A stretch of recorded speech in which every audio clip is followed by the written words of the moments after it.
بسم اللہ الرحمن الرحیم۔ قاعدہ بچے کو پڑھانے سے پہلے کچھ اصول ذہن میں رکھ لیے جائیں کہ ان اصولوں پر چل کر طالب علم کو ہم نے قاعدہ پڑھانا ہے۔ سب سے پہلے پہلی تختی پڑھانے کے چند اصول ہم ذکر کر لیتے ہیں، جن میں سب سے پہلے یہ کام کرنا ہے کہ بچے کو پیار سے پڑھانا ہے، اس کو دبکا نہیں مارنا، اس کو ڈانٹ ڈپٹ مار پیٹ یہ کام نہیں کرنے، سکون سے اطمینان سے پیار سے بچے کو پڑھانا ہے۔ جب آپ بچے کو پیار سے پڑھائیں گے تو انشاءاللہ العزیز بچہ آپ سے مانوس ہو جائے گا اور اچھی طرح پڑھے گا۔ اگر آپ اس کو دبکا مار کر یا ڈانٹ ڈپٹ کر پڑھائیں گے، سختی کریں گے، تو بچہ اس سے آپ سے متنفر ہوگا اور صحیح طریقے سے وہ سبق نہیں یاد کر کے آپ کو سنائے گا اور مطلوبہ رزلٹ نہیں دے گا۔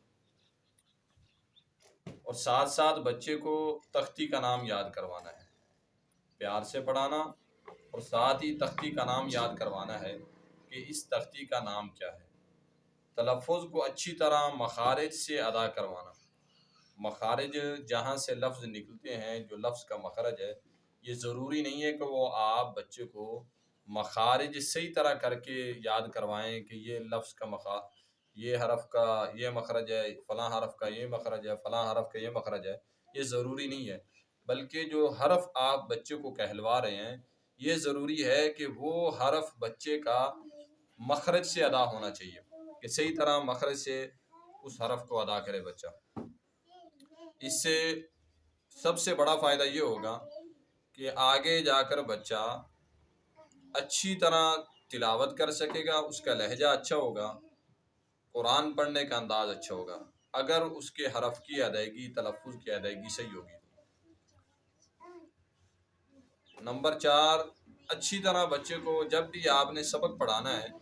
تو اعوذ باللہ بسم اللہ کی بار بار اس کو مشق کروانی ہے۔ اس کا یہ فائدہ ہوگا کہ جب آپ بچے کو مشق کروائیں گے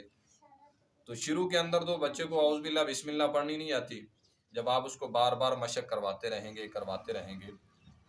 تو اچھے انداز میں بچے کو اعوذ باللہ بسم اللہ، جب وہ قاعدہ ختم کرے گا تو اعوذ باللہ بسم اللہ اس کو اچھی طرح آتی ہوگی۔ تو آگے جب قرآن پاک وہ بچہ شروع کرے گا تو اس کو دوبارہ آپ کو اس پر محنت نہیں کرنی پڑے گی، علیحدہ سے کہ اعوذ باللہ بسم اللہ اس کو الگ سے یاد کروائیں، پڑھائیں۔ نمبر 5، ایک ایک حرف کو بار بار کہلوانا، یعنی الف اس کو 3 مرتبہ، 4 مرتبہ، 5 مرتبہ، 6 مرتبہ، 7 مرتبہ کہلوائیں، تاکہ بچہ آپ کی طرف دیکھ کر پڑھے اور پھر اس کو صحیح ادا کرے۔ اور سبق جب بچے کو کہلوایا جائے، دیا جائے، زیادہ سے زیادہ بچے کو 2 یا 3 لائن حرف دیے جائے، 2 یا 3 حرف بچے کو سبق دیے جائے، جیسے الف، با، تا، سا، اس سے زیادہ نہ دیا جائے۔ اور ان حروف پر اچھی محنت کروائی جائے بچے سے، اور خود بھی اس پر محنت کی جائے۔ جب آپ تھوڑا تھوڑا سبق دیں گے بچے کو تو انشاءاللہ وہ صحیح یاد کر کے آئے گا اور اس کی مشق کر کے آئے گا۔ اور اس کو شروع میں نا بچے کاپی کرتے ہیں استاد کو کہ ہمارے استاد نے ہمیں جو سبق پڑھایا ہے اس کا منہ کیسا تھا، اس کا منہ کتنا کھلا تھا، زبان کہاں تھی، ہونٹ کہاں تھے۔ شروع میں بچے کو تو یہ پتہ نہیں ہوتا کہ یہ اس کا مخرج کیا ہے، یہ زبان کہاں لگانی ہے، حلق سے حرف کو نکالنا ہے یا منہ کے خالی حصے سے اس حرف کو نکالنا ہے، وہ آپ کی کاپی کر رہا ہوتا ہے۔ تو جب آپ اس کو 2-3 حرف دیں گے سبق کے، اس کا یہ فائدہ ہوگا کہ بچے کے ذہن کے اندر وہ شکل رہے گی، جس طرز پہ آپ نے بچے کو پڑھایا ہے وہ کاپی کر کے صحیح آپ کو سنا دے گا سبق لا کے۔ اب 7واں نمبر یہ ہے کہ موٹے حروف کی پہچان کروانا، ساتھ ساتھ موٹے حروف علیحدہ کر کے اس کو یاد بھی کروا دینا اور پھر پہچان بھی کروانا کہ یہ موٹے حروف ہیں، اور پھر یہ طریقہ بتانا کہ ان کو موٹا کیسے کرنا ہے۔ بعض دفعہ جب موٹے حروف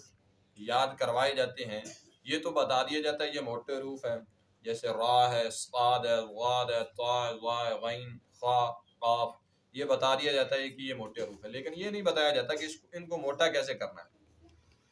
تو موٹا کرنے حرف کو موٹا کرنے کے لیے، پر کرنے کے لیے اس کو طریقہ بتایا جائے کہ آپ نے حرف کو پر کیسے کرنا۔ بعض دفعہ بچے جب پر کرتے ہیں تو ہونٹوں کو گول کر لیتے ہیں یا پیش کی طرح اس کو پڑھتے ہیں، تو ظاہری بات ہے جب پیش کی طرح پڑھیں گے یا ہونٹوں کو گول کریں گے تو حرف کو پر ہو جائے گا، لیکن جو پڑھنے کا انداز ہے نا وہ خراب ہو جائے گا۔ تو صحیح جو پر کرنے کا انداز ہے نا، جو طریقہ کار ہے، وہ آپ نے بچے کو سمجھانا ہے کہ اس طرح آپ نے حرف کو پر کرنا ہے۔ آگے اسی طرح پھر باریک حروف کی پہچان کروانا ہے کہ باریک حروف کو کیسے ادا کرنا ہے۔ اسی طرح پھر آگے حروف قلقلہ کی پہچان ہے کہ یہ حروف قلقلہ ہیں، ان کی تعداد بتانی ہے بچے کو، پھر وہ بچے کو حروف یاد کروانے ہیں۔ اور آگے جا کر یہی نہیں بتانا کہ یہ حروف قلقلہ کا مطلب یہ ہے۔ جب حروف قلقلہ والی تختی آئے گی جہاں پہ حروف قلقلہ وہ قلقلہ کرنے کا وقت آئے گا نا، وہاں جا کر بچے کو یہ بتانا ہے کہ جو آپ نے پہلی تختی میں حروف قلقلہ یاد کیے تھے، اب یہاں آ کر ان کا یہ کام ہے کہ یہ ایسے ان کو پڑھنا آتا ہے کہ ان کی ایسے کرنی ہے۔ پھر حروف یرملون اسی طرح ان کی پہچان، پھر ان کو یاد کروانا۔ حروف اظہار، حروف حلقی کی پہچان اور ان کو یاد کروانا کہ یہ حروف اظہار اتنے ہیں، اور حروف جو ہے نا حلقی، حروف اظہار کو حروف حلقی بھی بولتے ہیں، یہ بھی یاد کروانا۔ تو اسی طرح اگر آپ نے بچے کو پہلی تختی صحیح پڑھا دی تو انشاءاللہ بچہ بغیر مار پیٹ کے آپ نے پڑھائی ہے تو بچہ آپ سے مانوس بھی ہوگا، اور انشاءاللہ وہ قرآن پاک کو اچھی آواز میں اور اچھے لہجے میں پڑھے گا، اگر یہ آپ نے کام کر لیا۔ اگر آپ نے ان چیزوں سے ہٹ کر بچے کو پڑھائی ہے تختی کہ اس کو صحیح سمجھایا نہیں آپ نے کہ الف آپ نے کیسے پڑھنا ہے، با کو کیسے پڑھنا ہے، تا کو کیسے پڑھنا ہے، اور ان حروف کی بار بار اس بچے کو مشق نہیں کروائی ہے اور بچے کو مار پیٹ سے پڑھایا، تو آگے جا کر یہ 100% نہیں کہہ سکتے کہ بچہ آپ کے پاس پورا قرآن پاک مکمل کرے گا یا